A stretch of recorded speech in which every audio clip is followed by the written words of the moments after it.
you know, basically here it is, and it's pretty simple. I feel like when it comes to these animals, it's more important to give them what they need than all this extra stuff. A lot of people have all kinds of cool, crazy skulls and, you know, all this crazy stuff in their tank, and they don't even have like the proper things that the animal needs. But the coolest part about this enclosure for him, I think, is the shape. I know that leopard geckos, they're not going to travel real far.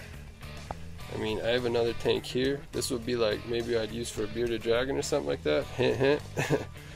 You know what I'm saying? But, you know, here's this other tank.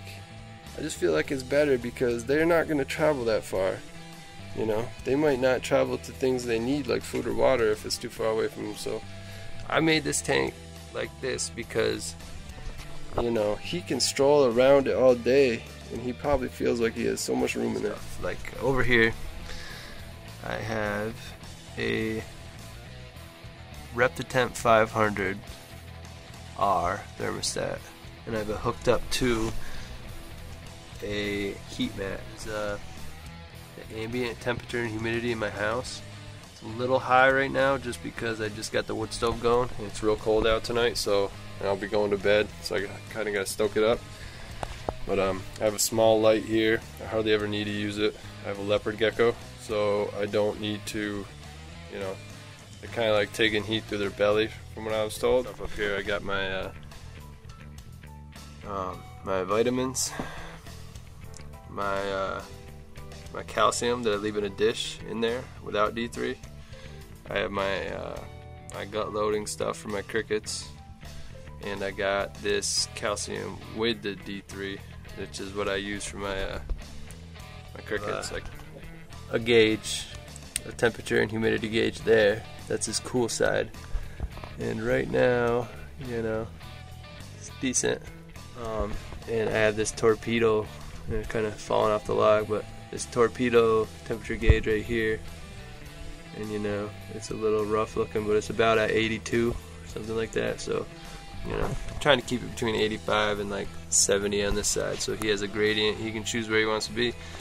Here it is, the aerial view. This is warm side. He has this hide here, which is a real cool hide. Sorry about the not the best camera, but you know, here's my two porcelain dishes. I like porcelain the best, the easiest to clean. You're less apt to get any sort of bacteria growing inside it. Some of these rocks, like this one, they say you can use for a water dish and food dish, but they're very porous. So you can just imagine how much bacteria gets inside those pores. So I use porcelain. I'm trying to take good care of my little animal, so that's what I want to use. But here's a little average little hide. You see these all the time. And I got a Tupperware dish in here. Yeah, inside is wet paper towels. That's his dry wet hide. But other than that, I mean, I keep it pretty simple. He's got this big log here, and he loves to climb on it. You can see, you know, it's a little dirty in here. Trying to get him to eat mealworms, so I've been dusting him and tossing him everywhere, trying to get his attention. Because basically that's my setup. So, you know, let me know what you guys think. And I know this contest for a bearded dragon, so just to show you, I have a nice little cage here. This is my secondary enclosure. It's just kind of chilling out on my table at the moment. I still need to pick up some lights and stuff, you know. I'm gonna get into bearded dragons, but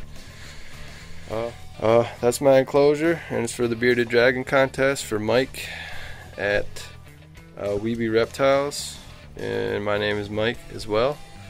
And I hope you enjoyed the video, and you know, subscribe if you like it, rate it if you do. If you don't, let me know. And as always, more videos to come.